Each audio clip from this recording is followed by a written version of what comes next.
Welcome to Speculative Sandbox, your audio playground for creative storytellers. My name is Vicky Lon, and in each episode, I and a guest will unpack a trope with an eye for world building, character development, or narrative structures. You can also join the conversation on TikTok and Instagram. For those times when the real world just doesn't cut it, let's get lost in a fictional one. All right, Teddie, have you ever had to keep a major secret? Absolutely, more than one. Okay, all right. Pick one. Pick one and keep it in your mind.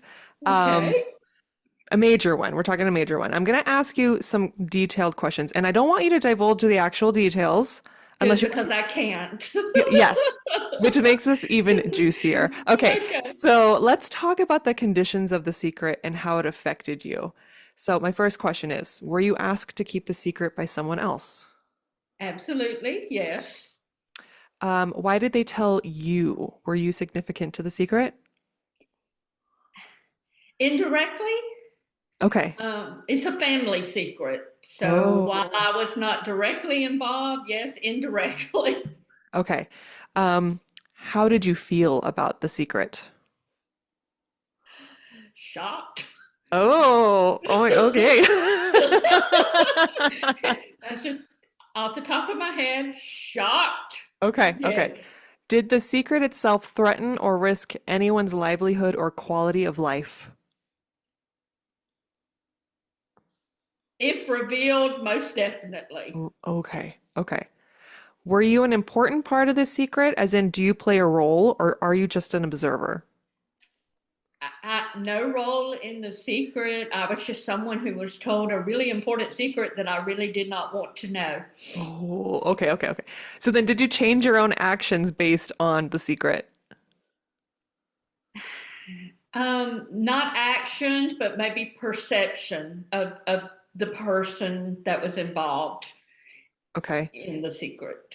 Okay. Did you come to realize that someone else had a different perspective of that same secret? Well, two people definitely. Okay. The two people who were involved in the actions that led to the secret being held and kept Mhm. in the first place. Absolutely. Yes, I feel of the four people who know the secret, and one of those people are now deceased. It is like a deep kind of secret that you don't really share, but I got pulled into it. I probably feel very differently about it than the others. Okay. Does this mean that people were talking about the secret? No, Okay. no. As I said, there are only, well, five. I forgot my husband. I tell my husband almost all secrets. That's how it goes. You Yeah. tell one, you tell both. And then he's like, "Why did you tell me that? It was terrible." I said, "Because I couldn't keep it to myself, but I couldn't tell anybody." No. This is something that I would have been happy to, and I mentioned to you before, I'm 60. I would have been happy to never know this ever in my life so far. Oh, okay. Did the subject of the secret ever have a chance to tell their own story? No, because they're dead. Oh.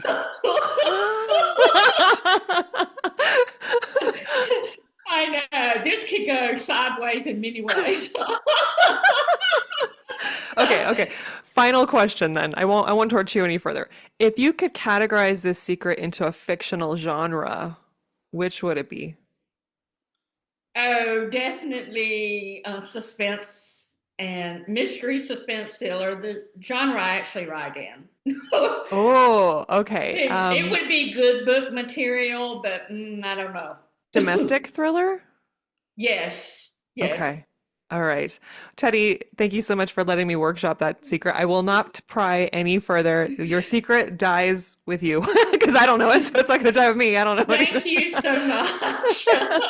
All right, Teddy. Thank you so much for joining me today to talk about secrets in fiction. Please introduce yourself to our listeners and tell us what your latest projects are. Hi, and thank you so much for having me this morning. I'm really excited about being here. My name is Teddie Peacock. I'm a mystery suspense thriller author. I wrote and published my first novel at 59. It was kind of one of those bucket list things that I did, and I'm so happy I have. It's just opened a whole new world to me. I have two published novels. The first that we will probably be referencing a little bit this morning is called Secret Keepers. Okay. Like, how appropriate is that? And the second one I have is Come Back Home. They are both what I would call domestic suspense novels that have a Southern vibe. They're set in the South, and they're all about families and relationships, and really crazy things happen to ordinary people. And I really dive into how they respond. My tagline when I'm writing and when I'm promoting my books is, how far would you go? Because we Ooh, all think that there are things that we would never do and lines we would never cross. And let me tell you, you probably don't know that until you really get there. interesting. So, how much of your books are inspired by your real life secrets? um, my second one, Come Back Home, probably a little bit more so. It hits a little closer to home, if I can say that. My first one, Secret Keepers, a little bit, a little bit. It's inspired by the icebreakers secret that we talked about that we cannot talk about, and that first book, Secret Keepers. I also wanted to kind of explore just secrets and how they impact us.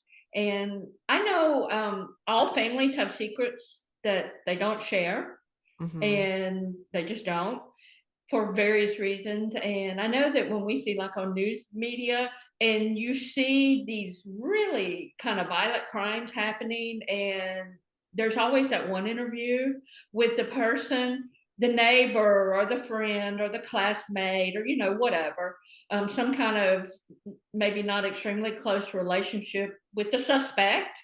And what do you always hear? You always hear, they were such a nice person. Mm. I never thought they would do that. I would never, ever expect that person to do that. And so I like to explore kind of the psychological aspects of those actions.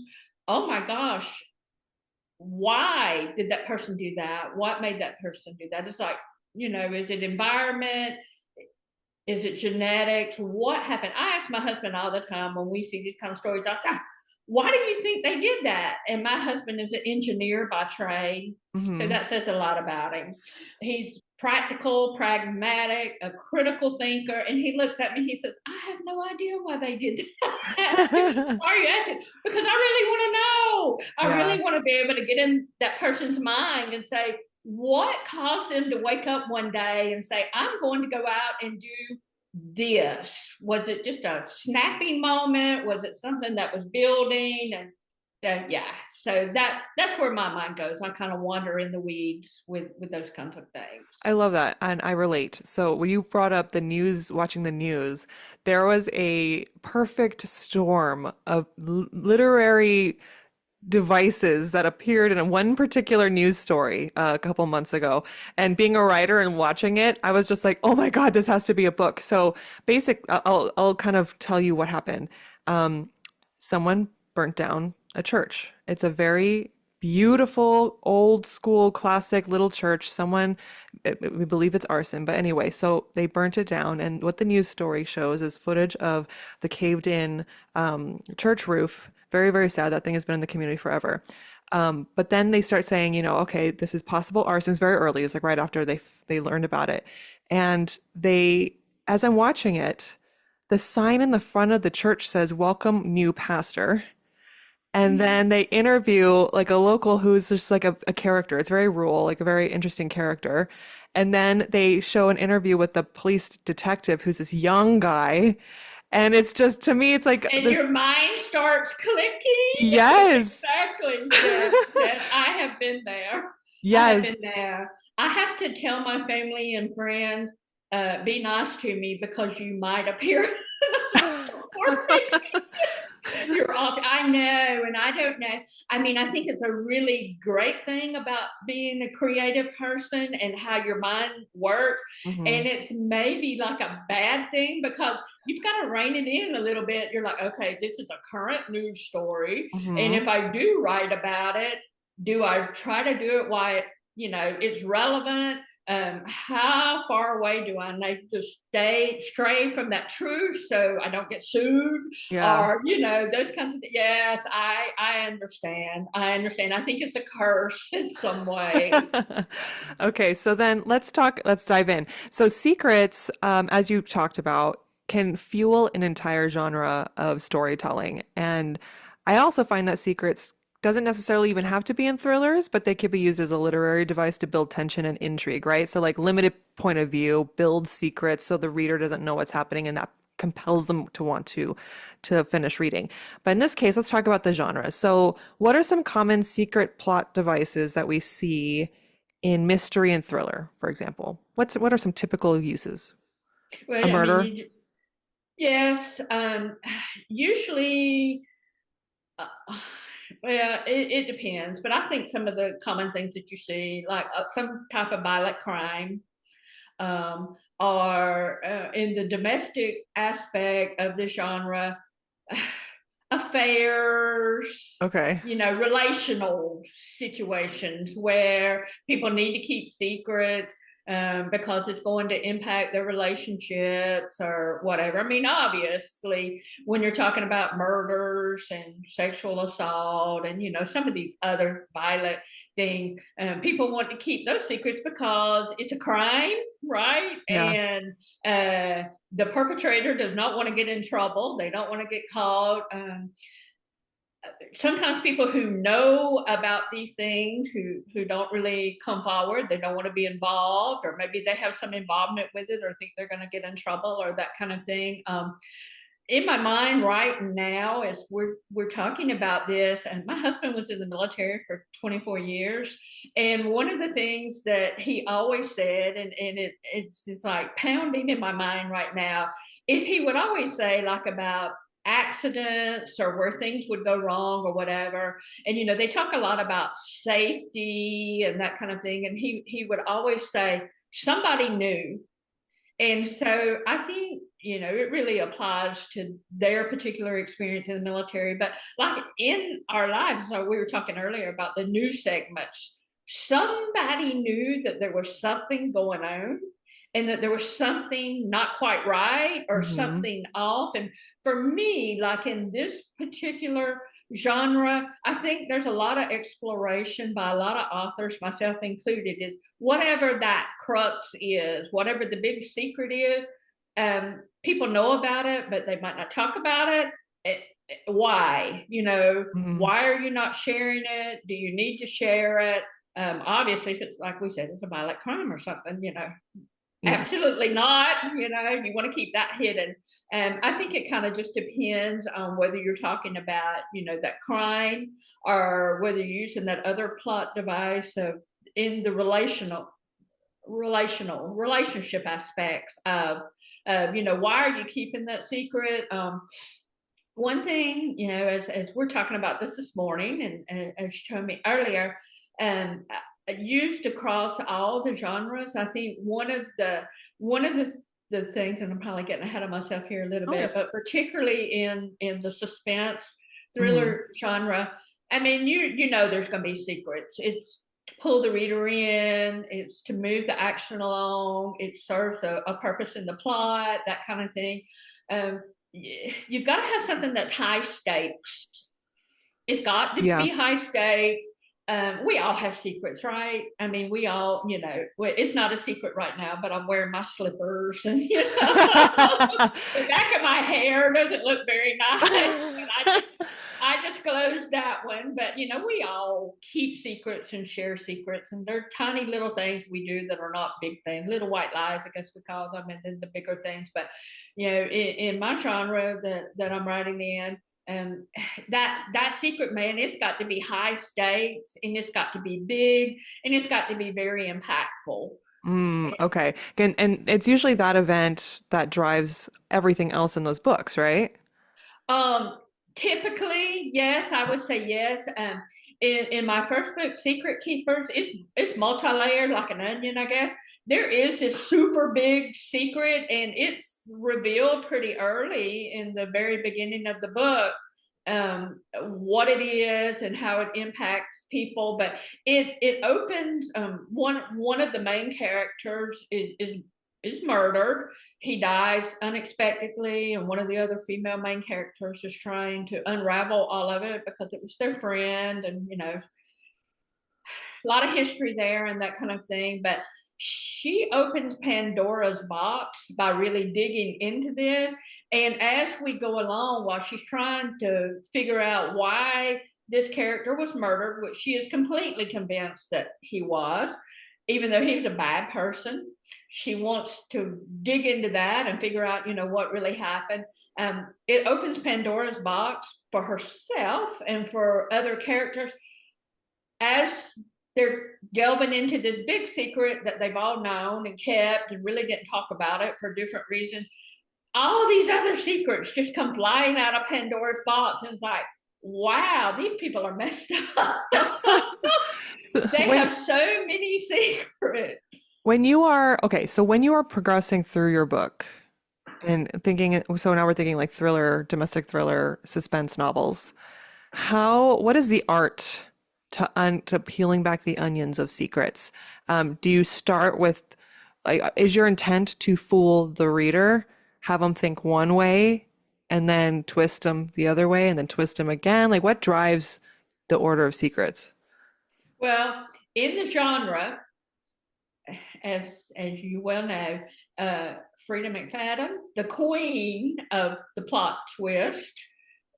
She is phenomenal at doing this. It's gotten pretty commonplace in the genre to have a lot of just crazy plot twist, and so you're keeping a lot from the readers. Mm-hmm. And using a lot of misdirection and a lot of red herrings where you're pointing at one person or one scenario, and it's not that at all, because you want them to keep turning the pages. You want to tell a really good story, but at the end of the day, we all need to tell good stories, right? That keeps our readers turning the pages. And one thing I've noticed, and I jumped into this genre a little late, but one thing I've noticed in this genre particularly, it's got to be really fast paced. Okay. Are the readers going to put it down? What I did personally in my first one, because there's a lot of characters and it's really multi-layered and a lot of secrets being revealed and that kind of thing, I tried to end every chapter with a question for the readers. Ooh. Okay, to like get them to want to immediately start the next chapter. Yes, that's the simple answer is I need to find out what's going on. And sometimes you get the readers to ask that question subconsciously by actions that the characters are taking or how the plot is progressing. And sometimes it's through inner monologue or conversation, dialogue with the other characters. My first book is written in first person point of view with three characters. They're telling their version of the events of what happened, and it's through the years. It's not just what happened in a week. It takes place when these characters are in their early 20s and they're pushing almost 50, and as this kind of really comes to a head. And so in suspense and in thrillers, a lot that first person point of view is used, so you're able to really get into that character's mindset and their inner monologue. But we all know that when we start digging around in our own minds, right, there's cobwebs back there, and we make connections that might not always make sense to anybody else. It's that individual perspective, and you can take that same event. And, we all played that game when we were little where you tell the secret, and then by the end, what it is completely different than what you started out with, and because everybody has their own perspective. And so you're taking that event and you're looking at it from multiple perspectives, and you're getting some germ of truth in all of it, but it's changing based on what that character is bringing, their mindset, their life experience, the emotional baggage they already have. Our minds protect us from bad things. Mm-hmm. So it tries to make us either blank out completely about bad things, or it tries to put some kind of positive spin on it. And so, but I try to either through something in the plot or through that inner monologue or dialogue, like I said, get that reader to care enough to ask questions so that they move on to the next step. And it's kind of hard sometimes, Yeah. that as well. It's kind of hard. How much do you tell? How much do you let the reader guess or, suppose? How much background do you need? It all gets but you need to move it along in suspense, particularly. You need to move it along at a pretty fast pace to keep your readers engaged, keep them interested. You mentioned earlier, going back to, there was one thing that you mentioned about you want to kind of you don't want to be too explicit. You kind of want the reader to start thinking subconsciously through the clues that you're putting Right. down. I think that's a really good thing to note because I find that the feedback I hear for beginning writers as they're getting in there is that they're over explaining. They're talking too much about it. They're not letting the reader join the writer in connecting the dots and making me feeling those feelings, leaving enough room for interpretation for the reader to kind of immerse rather than hand holding them through the experience. Right. So how do you find that perfect balance between giving them just enough information for them to kind of come to their own conclusions about things? I'm still working on that Okay. every day. Like I said, my first book was had a lot of characters, very character driven, written from three points of view. So I had to make sure that as I'm writing in each character, that the readers were not, getting confused. Okay. And so you do have to do some background. I am a very descriptive writer, but then you have to go through and excerpt passages. They don't need to know everything, and it is difficult. I think the first draft, you just write it, and then when you go back through and read it, or someone else reads it, or you read it aloud, or whatever, you're like, Hmm. okay, do we need that whole paragraph about what this looks like or how this character needs to react, or you don't have to tell everything. You're right, you do need to leave that room. And like I said, it is a work in progress for me every day, but because I write a lot of description, and the feedback that I've gotten from readers so far is, we know your characters, we know who they are, we know what they're about.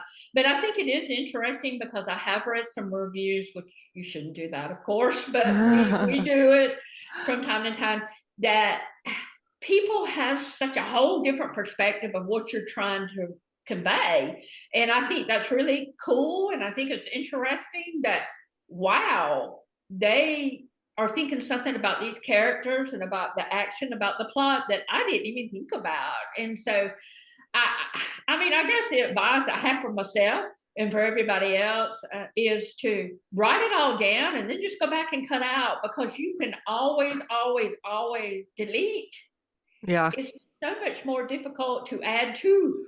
And Uh-huh. I am the delete person, and you can probably tell that by I like, my husband says, I like lots of words and I speak them all and use them all every day. You can always go back and edit out, but when you're still trying to flesh out that character and their motivation and your action and the plot arcs and all the relationships and all of this stuff, it's so much harder to go back in and say, I don't know how this fits together. Yeah. You can always go back and say, yeah, that didn't fit, that didn't work. And one thing I've learned through doing this, and well, I have 2 degrees in English, so I'm always going to overthink, overwrite, overspeak, over all of it, just all of it. I'm just going to overdo. Everybody's not that way. And I think you need to find that happy medium. And it's like I did when I was in teaching. You have to approach it so that you don't treat people like kindergartners, Mm. but everybody is not on the same reading curve that you are. They've not read everything you've read. They've not had the experience. So it's trying to find that happy medium of how much do I need to tell without insulting my readers. Mm. Does that make Yeah, sense? no, I totally get that. I read It some books where it over explains or they say something more than once, and I'm like, I know, I know, I know, I know, well, as from a reader's I perspective. I like to hope, and I know that it's true, and I'm finding that readers are so intelligent. And even when you're reading those quick popcorn reads, you just want to read quickly because you're just looking for something different, or you're not looking for something really deep, or you've read something that just emotionally gutted you and you need to read. You still have to respect your readers.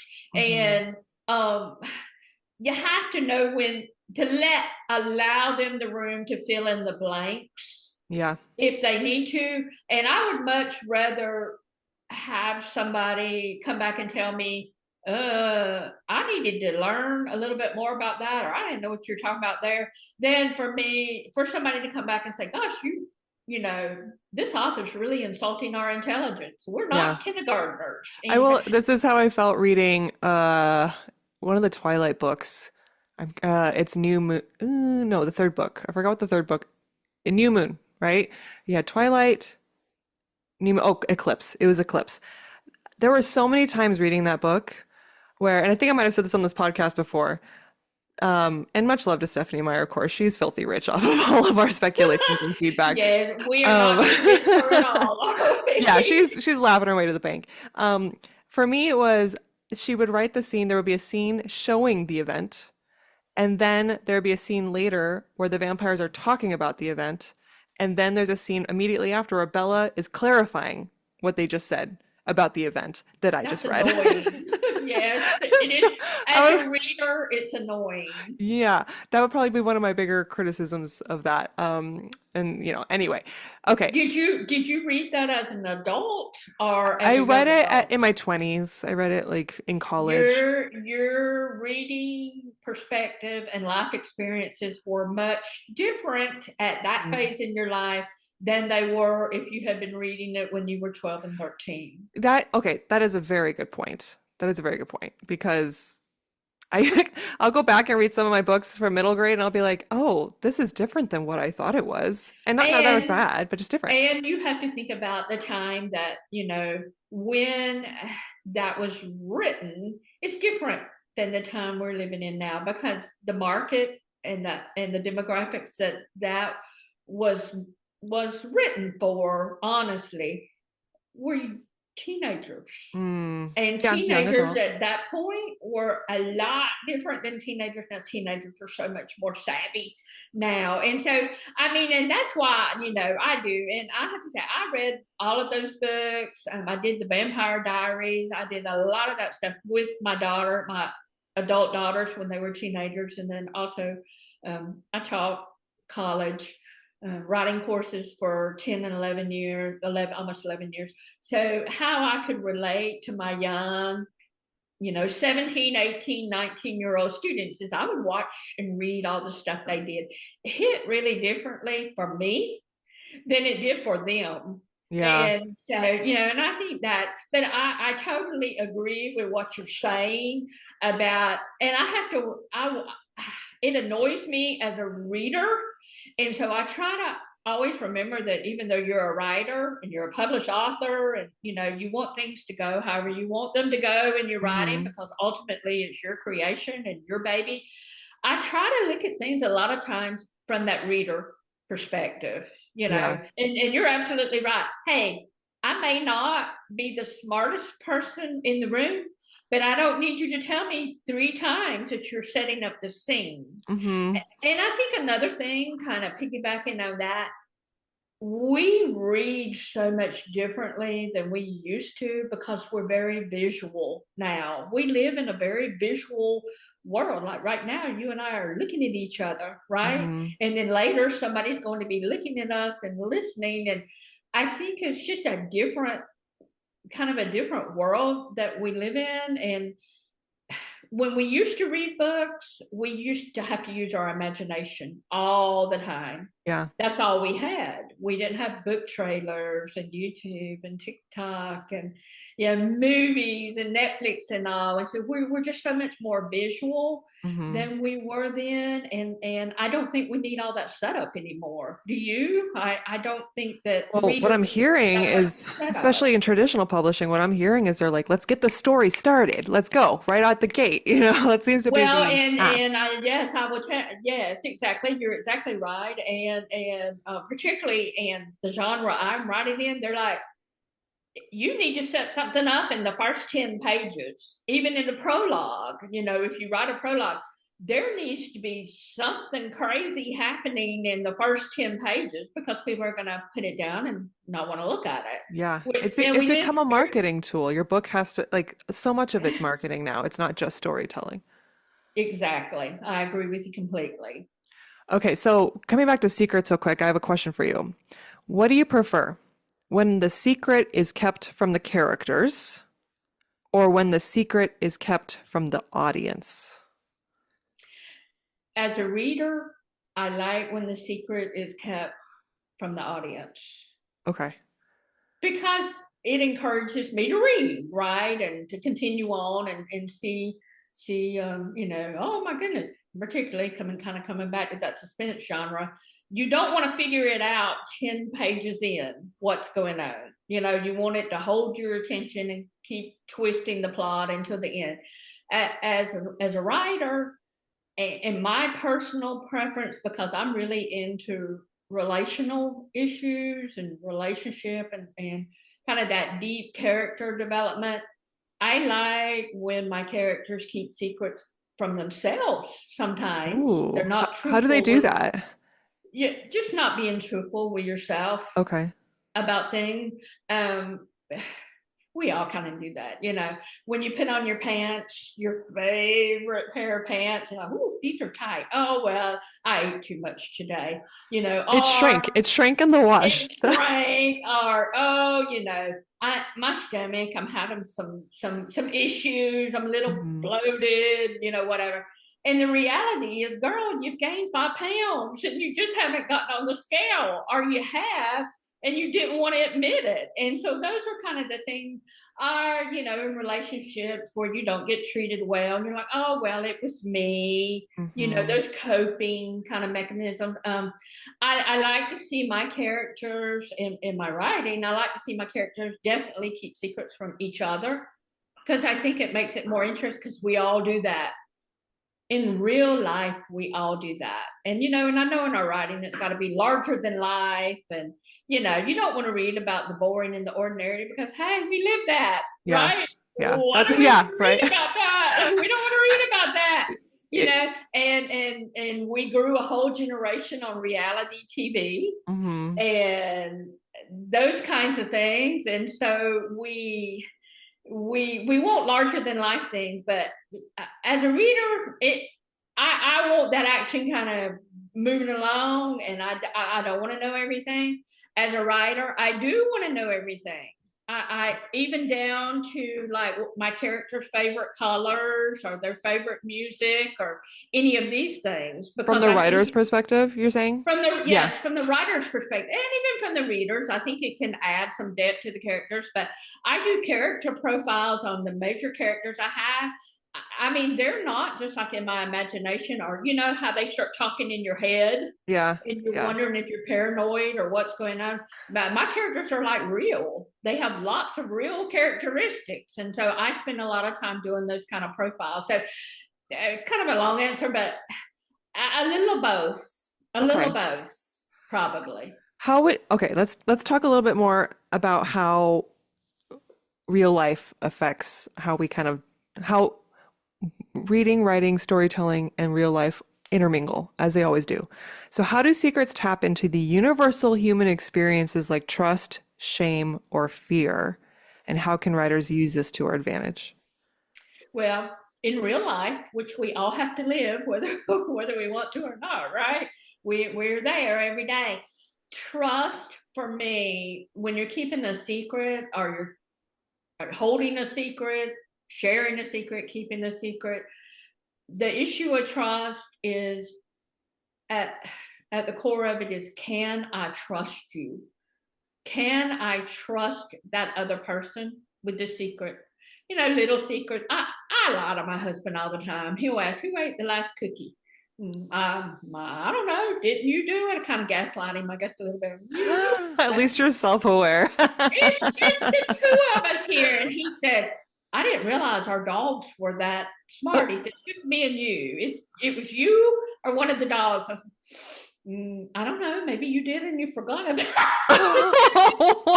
I mean, it's wrong, and I've just admitted it to the whole You're like, world. I'm gonna channel this into my story. Like my Well, villain. This it's villain is so wrong. realistic. It's wrong and it's rude, but we all do those little things, right? Hmm. For whatever reason, we all do those little things, and we're truthful about it or not truthful about it. But I mean, I'm thinking in real life, like we're talking about big things, right? Yeah. Big thing. Trust. Can I trust you to keep the secret? Or can you trust me with a big secret? And I think it's important because you're measuring yourself and that other person. How good is our relationship? What level of trust do we have? Shame, I think that has a lot to do with, I mean, just shame. Like, how bad is the secret? Right? Do I Yeah. feel shame in revealing it? Does that other person feel shame in revealing it? It, I think there is just, how deep is that level of shame? And with fear, well, in real life, in relationships, there's a sense of fear of, how are you going to feel about me if I share the secret with you? Yeah. How are you going to feel about me? That's that relational, the emotional part of it. The other part of it is, if you're sharing a secret that's criminally wrong, right? Against the law, or could have some real significant physical impact on your relationship, on yourself, on your livelihood, just on your life.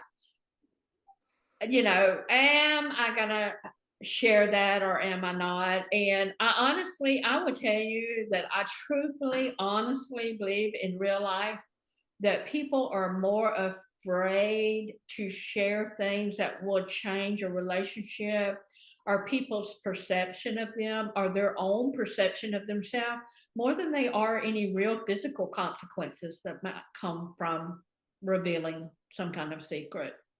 I have this speculative, hypothetical, hopefully, view of the future. Okay, because you talk about people wanting to hide secrets, and you know how in the last 10, 20 years with social media, um, this is old hat now, old news, but people would share old partying photos of politicians when they were young and dumb and doing dumb things. Right, And in that right, time, we're all, like, we had no idea a social media platform was going to come around, and they're just doing whatever they're doing, and now they're having to pay for it 20 years later, right? I think that was a big part of the right. Me Too movement. What I'm fearful of that's in our future is our phones undoubtedly listen to us, right? Like people talk. In fact, my daughters and I were talking about chickens the other day because she had a chicken stuffed animal, and I remember thinking, chickens are cute. What other chickens can I get her? Stuffed animals. And then all over my TikTok this morning, chicken videos.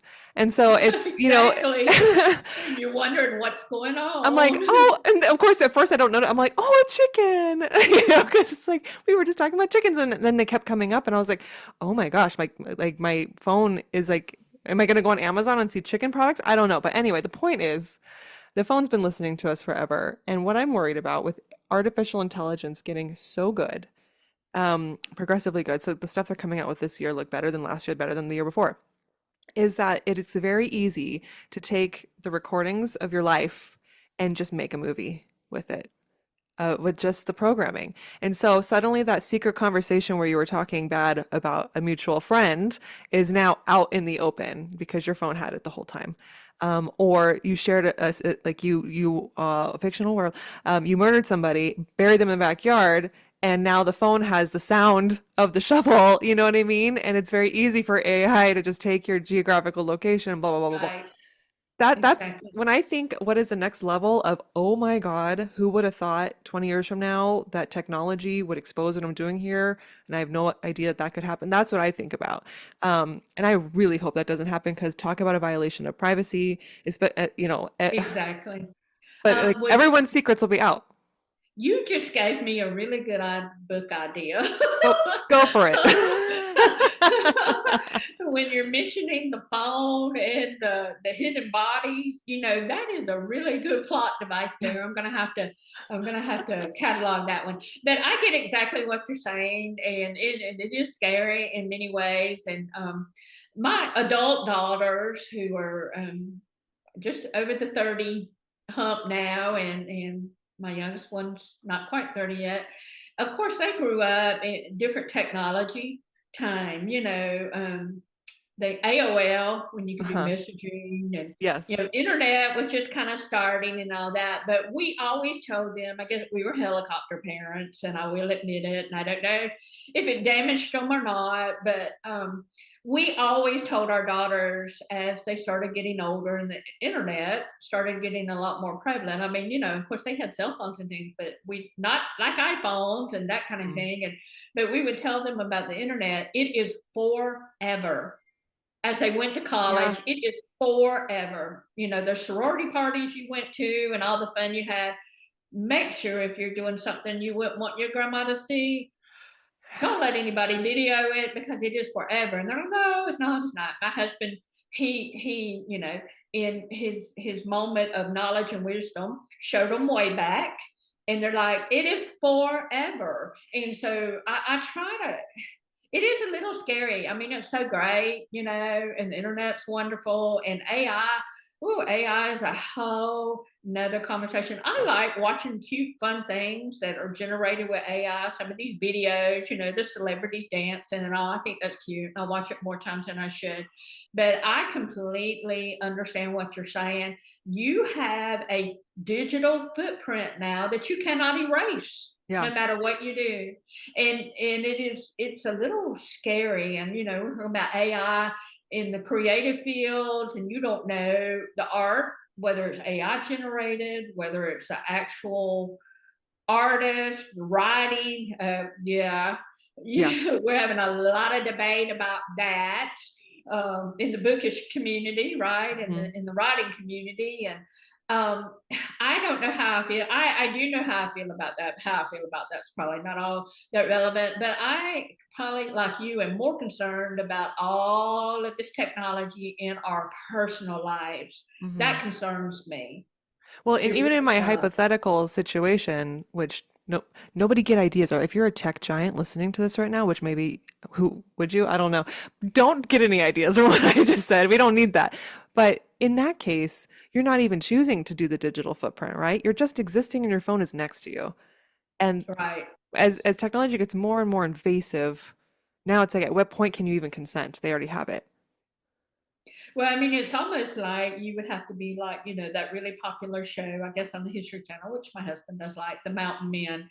You would have to just go out and live rurally and have have a flip phone, maybe, with no technology, no computer access, whatever. And I mean, people are still can still find out where you are and what's going on, but you would really have to remove yourself from so much technology that we just take for granted every day to not participate in that. And it is a fine line. It's a Hmm. tightrope. And I hope that as we just keep accelerating with technology and it just keeps getting faster and faster and more, I hope that people will realize that there are certain lines you just don't need to cross So with. what's funny is we started this conversation with secrets, then we started talking about tapping into our readers, and then I just introduced a whole nother level of secret, scary, secret revealing technology of the future. Um, Chicken or the egg? Are we paranoid people writing secrets, or are reading secret books making us more paranoid? Or secret-based books, I'm sorry. So when we're reading books about people cheating or people getting murdered, is that us kind of workshopping a fear in our head? Or like what affects what? I really don't know. That is an excellent question. I really don't know. I would tell you personally because my mind is just wired a little differently as creative types are anyway, as you well know this.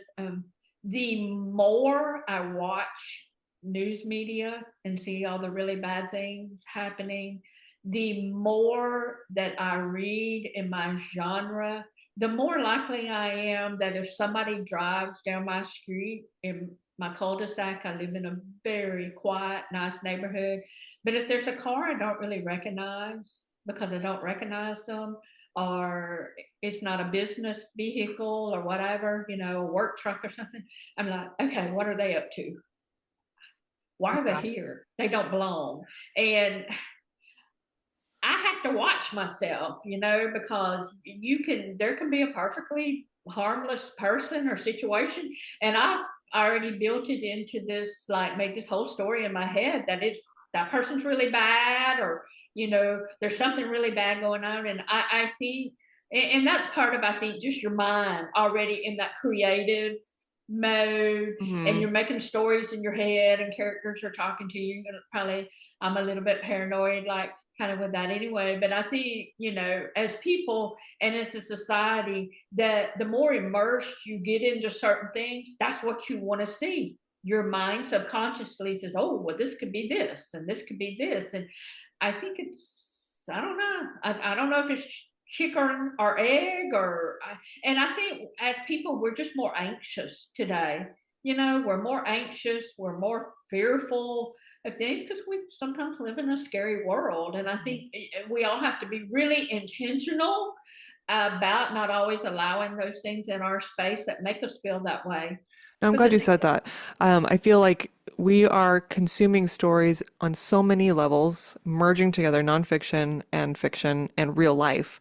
And does our little caveman brain fully understand the difference between those things as they're, and especially in today's world when you're reading a headline that you don't know is fabricated? It could be a dummy account or some spam or whatever, and it's got right, you all freaking out, So it's interesting the amount of vigilance that people have to go through now to kind of be careful, right? I know if I pick up a fictional book about a suspense thriller about a guy who murdered somebody or a woman who murdered somebody, I know it didn't happen. It's in a book, right? But now we're consuming these stories on such short ways, right. I guess. Yeah, you know what I mean? But what you mentioned, that is fictional and is not real, but it did happen somewhere. Hmm. It might have been enhanced or whatever. I think that we all need to be careful. I don't even remember how quickly do your eyes see images and your brain translates it. It's some crazy, insane speed with how our eyes see, our brains translate it, processes, that kind of thing. There's so much going on that we're not even aware of in our mind. And I think that we all need to be intentional, and we all need to be conscious as much as possible about what we actually put up in our brain Hmm. and, in our minds, and what we think about, what we're able to. And you're right, but this AI technology, it's beginning to get so good that you shouldn't have to do a deep dive on the web to figure out if a news story is right or not, or if a photo of a celebrity or a public figure or a well-known person or a video, if it's true or it's not true. And number one, who has time to do all that? And the second thing is our minds shouldn't have to work that way. Hmm. You really shouldn't have to do that. But I I do, and I know even with myself, with this being a genre that I write in, that sometimes can have a lot of violence and a lot of crazy things happen. And my favorite book club, my neighborhood book club that I love and adore, we primarily read true crime and the suspense, thriller, and all. And we just have to do those palate cleansers Oh every so yeah, often good because idea. we so much. You're like, no, we need to give that a break, because then you're starting to look at your neighbors like, did they do something bad? Or, when your mind's already kind of going in that direction anyway, and you turn on the news and people are still even watching any of that, or, whatever media outlets that you gravitate toward. And it's like, oh, you could get so afraid that you don't even want to go out your door anymore or interact with other I had a people. situation in my neighborhood. There was a drama that unfolded. I won't go into detail because I don't know if any of them are listening, but there was a pretty big thing. And I'm going to be the main character in my true crime novel where I think everything is my fault. Because I like everything started like people, the characters in the neighborhood started changing the way they were acting. And of course, I only experienced it through my filter. So then I thought, oh my God, it's me. Like it's my fault. They're treating me Right. differently because I did something, you know? And then I found out there was this whole scandal that like really affected families. And then I was like, oh, it wasn't me. Like I don't know how good of a detective main Right. character I'd be. But why is your immediate first thought when you're just, being a good person, ordinary citizen, living your life, trying to do the right thing every day, just trying to survive, do the best you can? Why is your first thought, oh, what did I do? How did I contribute to this? And I think that's kind of that, I think it's a little bit of I mean, sometimes, yes, it is personality or Oh, it's a environment, but trauma response. I think we just live in this really fast